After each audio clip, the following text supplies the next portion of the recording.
বাণিজ্যের নতুন হাব হবে মহেশখালী। মাথারবাড়িতে বিদ্যুৎ কেন্দ্র ঘিরে জাপানের আদলে গড়ে উঠছে দেশের প্রথম সমুদ্র বন্দর। 2024 সালে এই কার্যক্রম শুরু। ভবিষ্যতে এখানে একটা কোল্ড টার্মিনাল হবে, যেখানে আমরা কয়লা বড় জাহাজে এনে কোল্ড টার্মিনালে রেখে ছোট জাহাজ দিয়ে আমরা এই কয়লাগুলো বাকি জায়গাতে আমরা পৌঁছতে পারবো।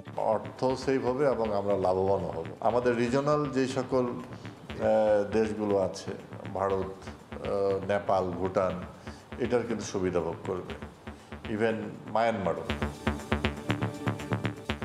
দেখছিলেন প্রধান শিরোনাম। সন্ধ্যার সময় সঙ্গে আছি আমি জাফর সাদিক। এবার অন্যান্য শীর্ষ সংবাদ। জাতিসংঘের সাধারণ পরিষদের উদ্বোধনী পর্বে প্রধানমন্ত্রী এসডিজি বাস্তবায়নে অগ্রগতির জন্য বিশেষ সম্মাননা। বললেন, শান্তি বজায় রেখেই দেশের উন্নয়নে কাজ করছে আওয়ামী লীগ। প্রধানমন্ত্রীর নির্দেশনার 15 দিন পর বিমানবন্দরে আরটিপিসিআর ল্যাব বসানোর জায়গা পরিদর্শনে দুই মন্ত্রী দায় চাপালেন সিভিল এভিয়েশনের ওপর। অনিশ্চয়তায় প্রবাসীরা। 8 ঘন্টা পর গাজীপুরে লাইনচ্যুত মালবাহী ট্রেন উদ্ধার। সারাদিনে 6 ট্রেনের শিডিউল বিপর্যয়, অন্তত 6,500 যাত্রীর ভোগান্তি। ইভ্যালির রাসেল একদিনের রিমান্ডে, স্ত্রী শামীমা কারাগারে। উল্টো পথে হাঁটছে গ্রাহকরা। আদালতের সামনে মানববন্ধন। চটকদার বিজ্ঞাপন বন্ধে হাইকোর্টের রুল।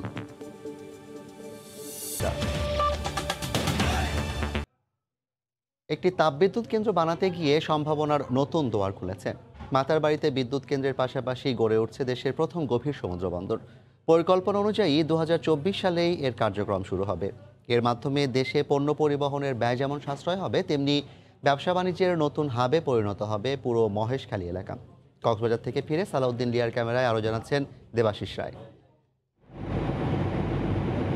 শত বছর ধরে দেশের ব্যবসায়িক গতিশীলতা ও অর্থনৈতিক উন্নয়নের প্রাণ হিসেবে কাজ করছে সমুদ্র পথের বাণিজ্য। প্রথাগতভাবে বাংলাদেশে পণ্য আমদানি করতে শ্রীলঙ্কার কলম্বো বা সিঙ্গাপুরের বন্দর থেকে লাইটার করে নিয়ে আসতে হয় দেশের প্রধান সমুদ্র বন্দর চট্টগ্রামে। কিছু জাহাজ ভেড়ে মংলাতেও। তবে সেসবের আকার ছোট হওয়ায় বাড়তি পরিবহন ব্যয়সহ অপচয় হয় অন্তত 2 সপ্তাহ।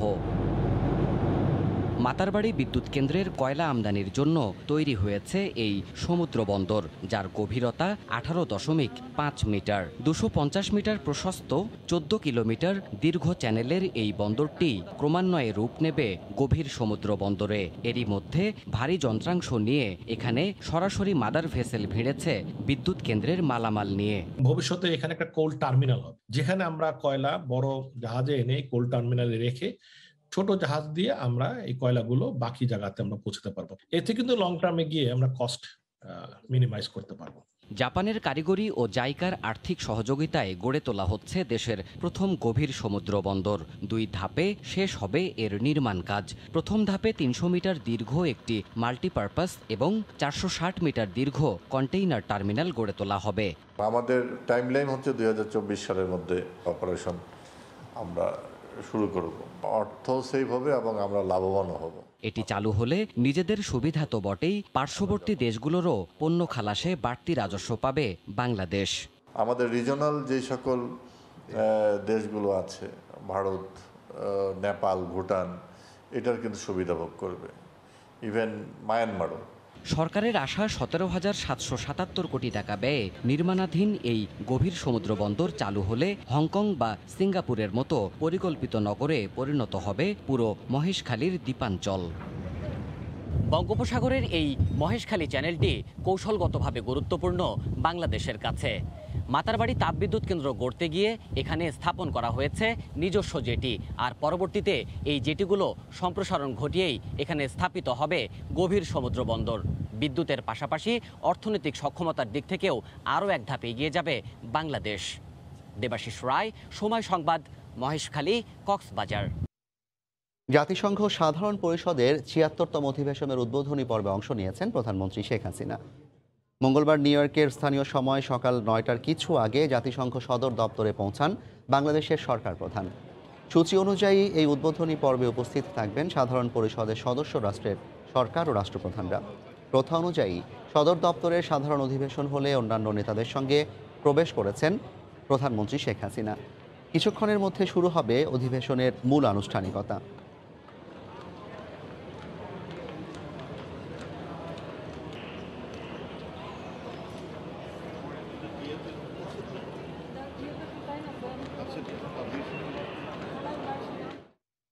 এর আগে নিউ ইয়র্কের স্থানীয় সময় সোমবার সকালে জাতিসংঘ সদর দপ্তর চত্বরে মুজিব শতবর্ষ উপলক্ষে একটি গাছের চারা রোপণ ও একটি বেঞ্চ উৎসর্গ করে কথা বলেন প্রধানমন্ত্রী। তিনি বলেন, শান্তি বজায় রেখে দেশের উন্নয়নে কাজ করছে আওয়ামী লীগ সরকার। একই দিন টেকসই উন্নয়ন শীর্ষকে এক ভার্চুয়াল কনফারেন্সে অংশ নিয়ে বাংলাদেশের সরকার প্রধান বলেন, গরিব দেশগুলোর করোনা টিকা প্রাপ্তি নিশ্চিত করতে হবে। টেকসই উন্নয়ন লক্ষ্যমাত্রা অর্জনে অগ্রগতির জন্য বিশেষ সম্মাননায় ভূষিত করা হয় প্রধানমন্ত্রীকে। নিউ ইয়র্ক থেকে আরও জানাচ্ছেন হাসানুজ্জামান সাকি। জাতিসংঘ সাধারণ পরিষদের অধিবেশনে যোগ দিতে নিউ ইয়র্কে ব্যস্ত সময় শুরু হলো প্রধানমন্ত্রী শেখ হাসিনার। সোমবার সকালে জাতিসংঘ চত্বরে পৌঁছান তিনি। মুজিব শতবর্ষে জাতির পিতা বঙ্গবন্ধুর নাম এখন শান্তির প্রতীক হয়ে স্থাপিত হলো খোদ জাতিসংঘ সদর দপ্তরের মূল চত্বরে। সেখানকার উত্তর লনের বাগানে বঙ্গবন্ধু শেখ মুজিবুর রহমানের স্মরণে তার বাণী সম্বলিত একটি বেঞ্চ বা উন্মুক্ত বসার জায়গা উৎসর্গ করেন বঙ্গবন্ধু কন্যা ও প্রধানমন্ত্রী শেখ হাসিনা। এই সময় সেখানে একটি গাছের চারাও রোপণ করেন তিনি। উপস্থিত ছিলেন পররাষ্ট্রমন্ত্রী ও প্রতিমন্ত্রী সহ জাতিসংঘে বাংলাদেশের স্থায়ী প্রতিনিধি। এ সময় শান্তিরক্ষা মিশনে শহীদদের স্মরণে পুষ্পস্তবক অর্পণ করে শ্রদ্ধা জানান শেখ হাসিনা।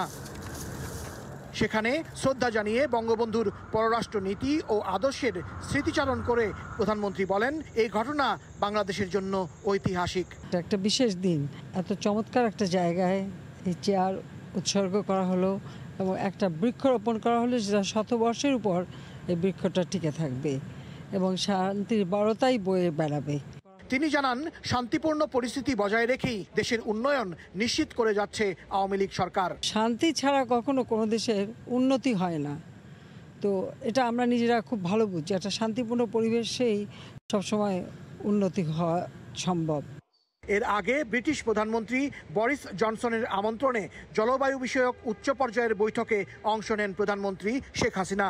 রুদ্ধদ্বার এই বৈঠকে তিনি জলবায়ু সংকট মোকাবিলায় বিশ্ব নেতাদের আরও শক্তিশালী ভূমিকা নেয়ার আহ্বান জানান। তিনি বলেন, জলবায়ু ক্ষতির সম্মুখীন হয়েও বাংলাদেশ এক্ষেত্রে বিশ্ববাসীর জন্য পথ প্রদর্শক। পরে টেকসই উন্নয়ন শীর্ষক এক ভার্চুয়াল কনফারেন্সে যোগ দেন সরকার প্রধান। এতে উন্নয়ন লক্ষ্যমাত্রায় বাংলাদেশের সন্তোষজনক অগ্রগতিতে বিশেষ সম্মাননায় ভূষিত হন শেখ হাসিনা। মূল বক্তা হিসেবে তিনি বলেন, 2030 সাল নাগাদ এই লক্ষ্য পূরণে জাতিসংঘ ও বৈশ্বিক সহায়তা অব্যাহত রাখতে হবে। Our SDG journey builds on this success. No single country can achieve this agenda alone. There are many poor countries, they cannot buy vaccines, so it should make available to them.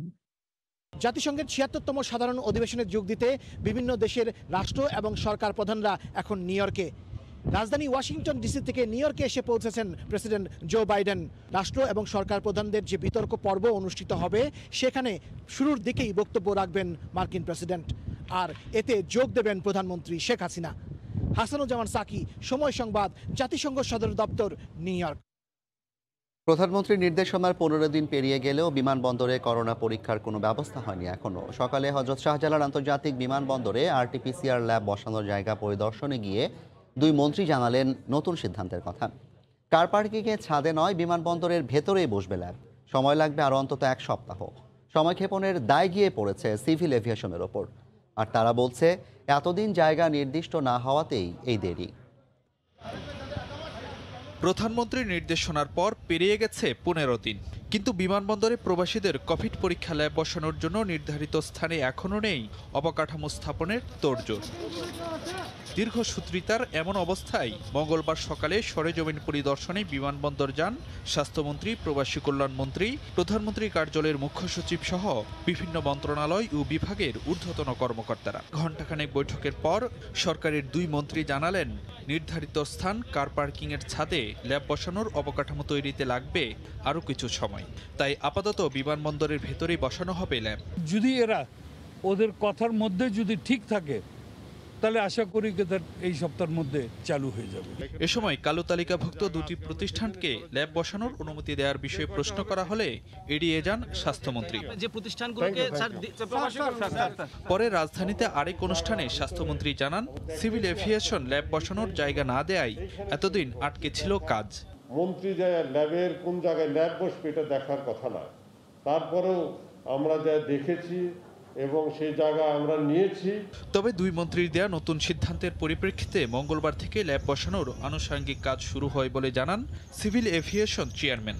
এটা যেহেতু একটু দেরি হচ্ছে, এখন আমাদের total এফর্টটা দুই ভাগে হচ্ছে, একটা হলো এটার ভিতরে করতে হচ্ছে আর একটা হলো বাইরে করতে হচ্ছে। এদিকে আরব আমিরাত বিমানবন্দরে র্যাপিড পিসিআরে কোভিড পরীক্ষার শর্ত দিলেও আপাতত আরটিপিসিআরই হতে যাচ্ছে পরীক্ষা।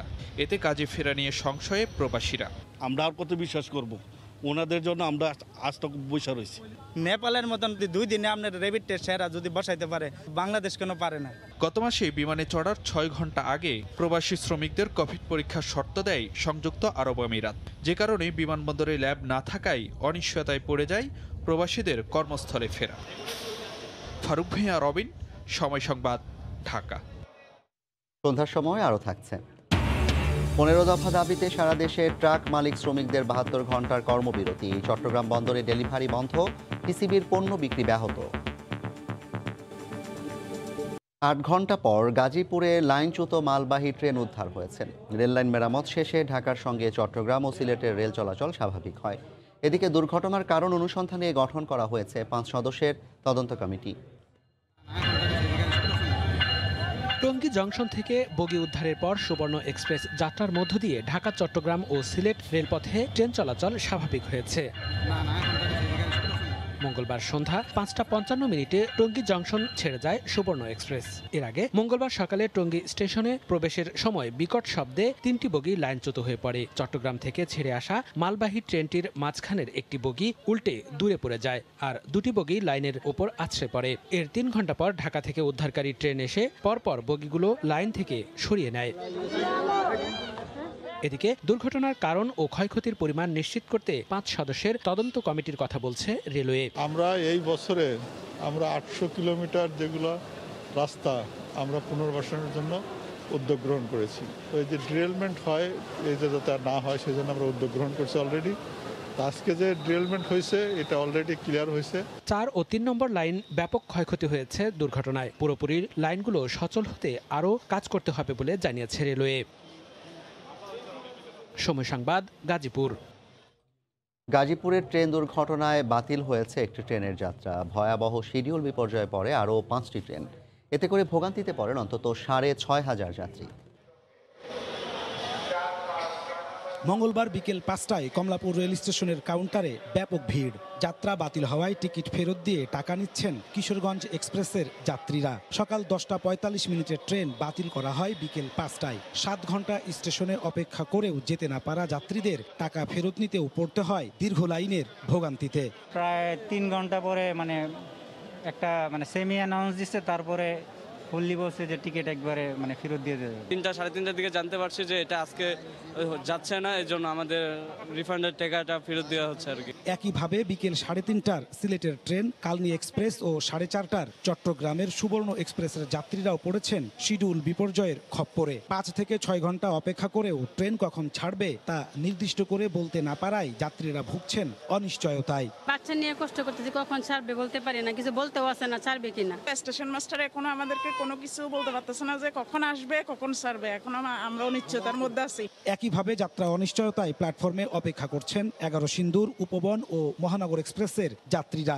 সারাদিনে সব মিলিয়ে 6 ট্রেনের অন্তত 6,500 যাত্রী ভোগান্তিতে পড়েছেন। ট্রেন ছাড়ার কথা ছিল যে টাইমে 4 ঘন্টা পর ওনারা অ্যানাউন্স করছে যে ট্রেন ছাড়বে না। এই অ্যানাউন্সটা যদি আগে করতো তাহলে আমাদের ভোগান্তি কম হইতো। 5 ঘন্টা অপেক্ষা করে দেখলাম, ট্রেনটা পরে 5 ঘন্টা পরে বাতিল করে দিছে। আমাদের ভোগান্তির কোনো শেষ নাই। আগে করলে ভালো ছিল, কিন্তু তারা 12টার সময় যদি বাতিল করতো তাহলে আমরা এতটা কষ্ট করা লাগতো না আমাদের। প্রায়ই মালবাহী ট্রেনের লাইন চুক্তির ঘটনায় বন্ধ হয়ে যায় ট্রেন চলাচল। এই সমস্যার সমাধানে দ্রুত পদক্ষেপ নেওয়ার দাবি জানান যাত্রীরা। নাজমুস সালিহি, সময় সংবাদ, ঢাকা। রাসেলকে ফের একদিনের রিমান্ডে পাঠিয়েছেন আদালত। তবে তার স্ত্রী প্রতিষ্ঠানটির চেয়ারম্যান শামীমা নাসরিনের রিমান্ড ও জামিন আবেদন নামঞ্জুর করে কারাগারে পাঠানো হয়েছে। এদিকে রাসেলের মুক্তির দাবিতে আদালত এলাকায় মানববন্ধন করার চেষ্টা করলেও দাঁড়াতে দেয়নি পুলিশ।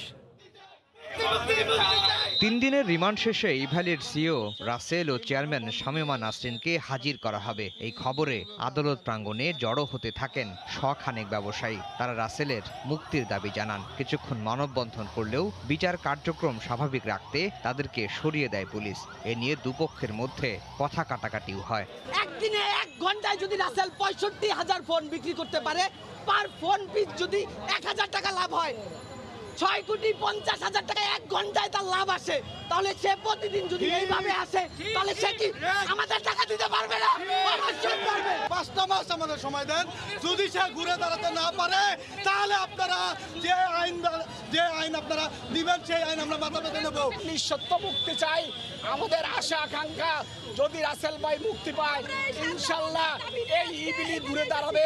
মঙ্গলবার বেলা 1:30টার দিকে রাসেল ও তার স্ত্রী শামীমাকে আনা হয় আদালতে। এদিন গুলশান থানার মামলায় ফের রিমান্ড না চাইলেও ধানমন্ডি থানার প্রতারণার আরেক মামলায় দুইজনেরই 7 দিন করে রিমান্ড চাওয়া হয়। শুনানি শেষে রাসেলের 1 দিনের রিমান্ড মঞ্জুর করা হয়, আর রিমান্ড ও জামিন আবেদন খারিজ হয়ে যায় তার স্ত্রীর। রাষ্ট্রপক্ষ বলছে গ্রাহক প্রতারণার সঙ্গে আর কে কে জড়িত তা জানতেই এ রিমান্ড। অন্যান্য আসামি আছে, সেই আসামিরা পলাতক আছে, তাদের নাম ঠিকানা এবং তারা কোথায় আছে সেগুলো শনাক্ত করার জন্য, সঠিক ঘটনা উদ্ঘাটনের জন্য তো রিমান্ডের প্রয়োজন।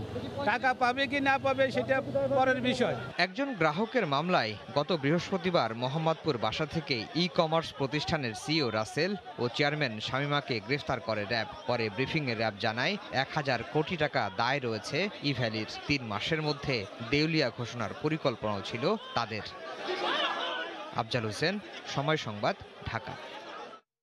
ই-ভ্যালি ই-অরেঞ্জ কেলেঙ্কারির পর গ্রাহকদের সুরক্ষায় নির্দেশনা দিলেন দেশের উচ্চ আদালত। চটকদার লোভনীয় আর অসত্য তথ্য দিয়ে করা বিজ্ঞাপন বন্ধে রুল জারি করেছেন হাইকোর্ট। সেই সঙ্গে বিজ্ঞাপনদাতাদের বিরুদ্ধে ব্যবস্থা না নেওয়া কেন বেআইনি হবে না জানতে চেয়েছেন আদালত। সময় সংবাদকে দেওয়া সাক্ষাৎকারে অ্যাটর্নি জেনারেল জানান, ই-কমার্স ব্যবসার প্রতারণা ঠেকাতে শিগগিরই নীতিমালা ও আইন করা জরুরি। এমন বিজ্ঞাপনকে পুঁজি করে অল্প সময়ের মধ্যে লাখ লাখ ক্রেতা ও গ্রাহকের দোরগোড়ায় পৌঁছায় ই-কমার্স প্রতিষ্ঠান ই-ভ্যালি। কিন্তু পণ্য বাবদ গ্রাহক ও বিভিন্ন মার্চেন্ট প্রতিষ্ঠান থেকে 300 কোটি টাকা নেয়ার পরও তা ফেরত দেয়নি প্রতিষ্ঠানটি। একই কৌশলে গ্রাহকের 1100 কোটি টাকা হাতিয়ে নেয়ার অভিযোগ আরেক ই-কমার্স প্রতিষ্ঠান ই-অরেঞ্জের বিরুদ্ধেও। মঙ্গলবার জনস্বার্থে করা এক রিটের শুনানি নিয়ে দেশের উচ্চ আদালত জানালেন, ভোক্তা গ্রাহকদের আকৃষ্ট করতে চটকদার, লোভনীয় ও অসত্য বিজ্ঞাপন প্রচার বন্ধ করতে হবে। ফ্রডুলেন্ট অ্যাডভার্টাইজমেন্ট যেসব টেলিকাস্ট হচ্ছে এসব কেন বন্ধ করা হবে না? মাননীয় আদালত 3টা টার্মসে এই রুল ইস্যু করেছে, 4 সপ্তাহের মধ্যে জবাব দিতে বলা হয়েছে। হাইকোর্ট রুলে অসত্য বিজ্ঞাপন দাতাদের বিরুদ্ধে ব্যবস্থা নেয়ার নির্দেশনাও দিয়েছেন। উচ্চ আদালতের এমন নির্দেশনার পর রাষ্ট্রের প্রধান আইন কর্মকর্তা সময় সংবাদকে জানান, ই-কমার্স প্রতিষ্ঠানগুলোর মাধ্যমে ভয়ঙ্কর প্রতারণা ঠেকাতে আইন প্রণয়ন জরুরি। ই-কমার্স আমার মনে হয় বাংলাদেশে এটা যখন প্রচলিত হচ্ছে, গাইডলাইন এবং আইনটা প্রণয়ন করতে হবে, প্রয়োজনীয় আইনটা করতে হবে। ই-ভ্যালি ও ই-অরেঞ্জের প্রতারণার জন্য গ্রাহকদের অসচেতনতা ও অহেতুক লোভকেও দায়ী করেন অ্যাটর্নি জেনারেল। ক্রেতা যারা, তাদেরকে সাবধানতার সাথে এটা দেখতে হবে এবং তারা কিন্তু বুঝতে হবে যে আমরা এটা কিনতে যেয়ে আমরা এই সস্তা দামটা পাবো কিভাবে। গ্রাহকের 338 কোটি 62 লাখ টাকা আত্মসাৎ ও পাচারের অভিযোগে ই-ভ্যালির বিরুদ্ধে তদন্ত করছে দুর্নীতি দমন কমিশন। চলছে মামলা। মার্জিয়া মুমু, সময় সংবাদ, ঢাকা। বাড়ছে আত্মহত্যার ঘটনা। সমাজবিজ্ঞানী ও মনোবিজ্ঞানীদের মতে করোনাকালে হতাশা থেকে মানসিক স্বাস্থ্য বিপর্যয় মহামারীতে পরিণত হয়েছে। সে কারণে আত্মহননের মতো এমন ধ্বংসাত্মক কর্মকাণ্ড ঘটছে বলে ধারণা তাদের। আতিকুর রহমান তমালের রিপোর্ট। ব্যাংক কর্মকর্তা শওকত গুরুতর আহত অবস্থায় ঝুলেছিল এই তার কাটার উপর। শওকতকে উদ্ধার করে হাসপাতালে নেওয়া হলেও বাঁচেন এসে। রাজধানীর সবুজবাগের একটি বহুতল ভবনে থাকতেন শওকত ও তার অন্তঃসত্ত্বা স্ত্রী। পরিবারের সদস্যরা ক্যামেরায় কথা বলতে রাজি নয়, তবে নিরাপত্তা কর্মীরা বলছেন শওকত ছাদ থেকে লাফিয়ে পড়ে আত্মহত্যা করেন। ওরা কি সহজে শুনতে পারেনি, পরে যখন বুঝলো যে একজন আত্মহত্যা করছে। শুধু শওকত নন, একই দিন সিলেটে উদ্ধার করা হয় 2 বোনের ঝুলন্ত লাশ। এর আগে রাজধানীর পরিবাগে মেলে এক নারীর মরদেহ। প্রাথমিক তথ্য বলছে তারা সবাই আত্মহত্যা করেছেন। সমাজবিজ্ঞানীদের মতে করোনাকালে মানুষের মধ্যে হতাশা আর মানসিক বৈকল্য দেখা যাচ্ছে। অনেকের দেনা হয়ে গেছে, মধ্যবিত্ত নিম্ন মধ্যবিত্ত তারা উভয় সংকটে পড়ে গেছে। ছেলে মেয়েদের ভালো লেখাপড়া দেবে, ভালো স্কুলে ভর্তি করবে করেছিল, কিন্তু এই যে প্যান্ডেমিক যেটা আসবে, এই মহামারী, এটা তো ধারণার বাইরে। বাংলাদেশ পরিসংখ্যান ব্যুরোর তথ্য মতে 2019 সালে আত্মহত্যা করেন 9310 জন। পরের বছর সেই সংখ্যা দাঁড়ায় 11259 জনে। করোনা শুরুর বছরের এই সংখ্যাই বলছে আত্মহত্যা বেড়েছে উদ্বেগজনকভাবে। দাঁড়াবার জন্য যদি ঋণ দেয় সহজ শর্তে, তাহলে অনেক পরিবার দাঁড়িয়ে যায়। তেমনি সমাজেরও কিছু দায় আছে, যিনি আয় হারিয়েছেন তাকে পারিবারিকভাবে মানসিকভাবে সহযোগিতা করা। আত্মহনন এই পথ থেকে যাতে বিপদগামীরা বেরোতে পারেন সেজন্য সচেতন হতে হবে পরিবার, সমাজ ও রাষ্ট্রকে। খোঁচা না দিয়ে সাহস যোগান। খাতিকুর রহমান তমাল, সময় সংবাদ, ঢাকা। সন্ধ্যার সময় আরও থাকছে। দ্বিতীয়বারের মতো ক্ষমতায় কানাডার প্রধানমন্ত্রী জাস্টিন ট্রুডো। 170 আসন না পাওয়ায় সংখ্যাগরিষ্ঠ সরকার গঠনে ব্যর্থ তার দল। 15 দফা দাবিতে 72 ঘন্টার কর্মবিরতি শুরু করেছে ট্রাক, লরি এবং প্রাইম মুভার চালক ও শ্রমিকরা। এই কর্মবিরতিতে চট্টগ্রাম বন্দর থেকে পণ্য ডেলিভারি অনেকটা বন্ধই হয়ে গেছে। প্রভাব পড়তে শুরু করেছে দেশের আমদানি রপ্তানি বাণিজ্যে। সাখাওয়াত ত্রিপুর ক্যামেরায় বিস্তারিত জানাচ্ছেন কমল দে। পণ্য ও কন্টেনার বহনকারী এসব যানবাহনের চালক ও শ্রমিকেরা কর্মবিরতির অংশ হিসেবে বন্দরের সামনে রাস্তায় নেমে মিছিল সমাবেশ করে। 15 দফা দাবিতে মঙ্গলবার সকাল থেকে কর্মবিরতি শুরু করে তারা। আর এতেই চট্টগ্রাম বন্দরের পণ্য ডেলিভারি মারাত্মকভাবে ব্যাহত হয়। আমদানিকৃত পণ্য নিতে কোনো ট্রাক, কাভার্ড ভ্যান এবং লরি বন্দরে যেমন ঢুকতে পারেনি, তেমনি গতরাতে পণ্য ডেলিভারি নিতে বন্দরে ঢোকা গাড়িগুলোও বের হতে পারেনি। আমি যে ওই যে হালকা লাইসেন্স নিয়ে রাস্তায় যদি বের হয় আমাদেরকে মামলা দেওয়া হচ্ছে। এই ইস্যুটা দেখাইয়া আমাদেরকে বলে 5000 10,000 টাকা দাও, তখন যদি আমরা টাকা না দেই তখন আমাদেরকে মামলা করে দেয়। 2018 আইন এটা স্থগিত করতে হবে। আমার বন্দরের স্মার্ট কার্ড এটা স্টপ রাখতে হবে। অভিযোগ উঠেছে জাহাজের হুক পয়েন্টে লরি না যাওয়ায় জাহাজ থেকে কন্টেনার নামানো যাচ্ছে না। এ নিয়ে ক্ষতির মুখে পড়ায় ব্যবসায়ীদের মধ্যে চরম অসন্তোষ সৃষ্টি হয়েছে। এমনিতেই তো ব্যবসায়ীরা সাফার করছে এই ফ্রেট রেটের কারণে। একটা জাহাজের ডিলে সেলিং হবে, পোর্টের ক্ষতি হবে এবং এক্সপোর্টাররা ক্ষতির সম্মুখীন হবে। ইম্পোর্টাররাও কিন্তু সাময়িকভাবে একটা বিশাল আর্থিক ক্ষতির সম্মুখীন হবে। বর্তমানে যে রপ্তানি এবং আমদানি বাণিজ্য চলছে খুব স্মুথলি, সেই ক্ষেত্রে আমরা কোনো পক্ষই আমরা এই ধর্মঘটের পক্ষে না। আমরা চাই যে আলোচনার মাধ্যমে বিষয়টা সমাধান হোক এবং দেশের আমদানি এবং রপ্তানি বাণিজ্য যাতে এগিয়ে যায়। চট্টগ্রাম বন্দর ও বন্দরে বহির্নোঙরে এই মুহূর্তে 70টি জাহাজের অবস্থান রয়েছে। এছাড়া ডেলিভারিযোগ্য কন্টেনার রয়েছে 4000-এর বেশি। কমল দে, সময় সংবাদ, চট্টগ্রাম। হাড্ডাহাড্ডি লড়াইয়ের পর তৃতীয়বারের মতো কানাডার প্রধানমন্ত্রী নির্বাচিত হলেন লিবারেল পার্টির নেতা জাস্টিন ট্রুডো। তবে সংখ্যাগরিষ্ঠ সরকার গঠনের জন্য প্রয়োজনীয় 170 আসন জোগাড় করতে ব্যর্থ হয়েছেন তিনি। বিরোধী দল হিসেবে থাকছে এরিন ওটুলের নেতৃত্বাধীন কনজারভেটিভ পার্টি।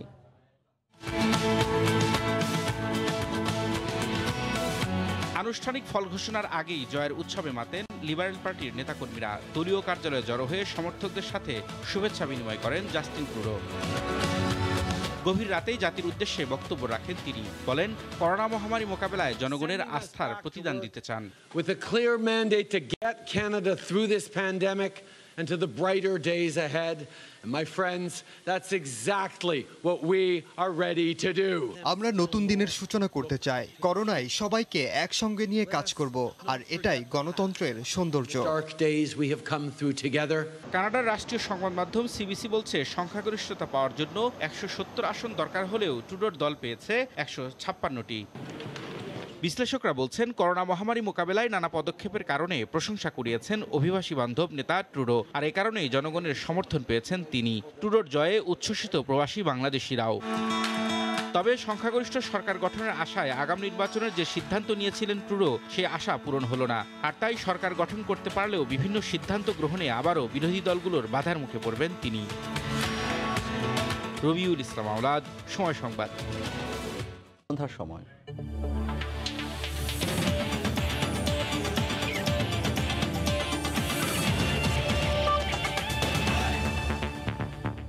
বিসিবির আসন্ন নির্বাচনে কোনো প্যানেল থাকছে না। পাইপলাইনে নতুন নেতৃত্বকে উৎসাহ দিতেই সভাপতি পদে থাকতে চান না। পরিচালনা পর্ষদের সভা শেষে এমনটাই জানিয়েছেন নাজমুল হাসান পাপন। ইতোমধ্যে 171 ভোটারের তালিকা জমা হয়েছে। আর আইসিসি ইভেন্ট আয়োজনের মন্ত্রণালয় সংশ্লিষ্ট সমস্ত বিষয় প্রধানমন্ত্রী নিজে দেখভালের দায়িত্ব নিয়েছেন বলেও নিশ্চিত করেছেন বিসিবি বস। মারা যাওয়ার আগ পর্যন্ত আর কেউ এই পদটা নিতে চাবে না। This is a wrong thing. আমি এটা মনে প্রাণে বিশ্বাস করি না। প্যানেলটা দিলে হয় কি আর কেউ দাঁড়াই না, আনকন্টেস্টেড হয়ে যাচ্ছে। এবার তো প্যানেলই নেই। আমি নিজে মনে প্রাণে বিশ্বাস করি যে নতুন নতুন আইডিয়াস, নতুন নতুন মাইন্ড যদি না আসে ক্রিকেট বোর্ডে, তাহলে নতুন কিছু করাটা আর আইডিয়াগুলো আসে না, সব একই ধারায় চলতে থাকে। আমরা প্রথম পত্রটাই পেয়েছি মাননীয় প্রধানমন্ত্রীর অফিস থেকে, উনি নিজে সই করা যে সমস্ত গ্যারেন্টি দিবে সরকার। সো এইটা ওয়াজ আমাদের জন্য একটা বিরাট নিউজ যে আমাদের মাননীয় প্রধানমন্ত্রী আমাদের এখানে যদি কোনো ক্রিকেটের ওয়ার্ল্ড কাপের কোনো খেলা হয় সম্পূর্ণ দায়িত্ব নিয়েছে।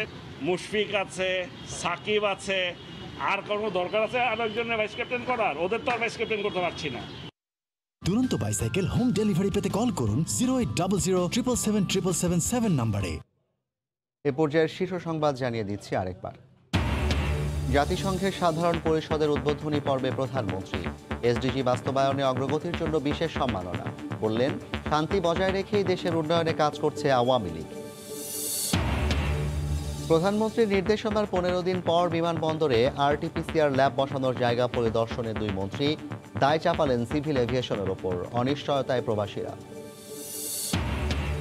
এবং বাণিজ্যের নতুন হাব হবে মহেশখালী। মাতারবাড়িতে বিদ্যুৎ কেন্দ্রের পাশাপাশি গড়ে উঠছে দেশের প্রথম গভীর সমুদ্র বন্দর।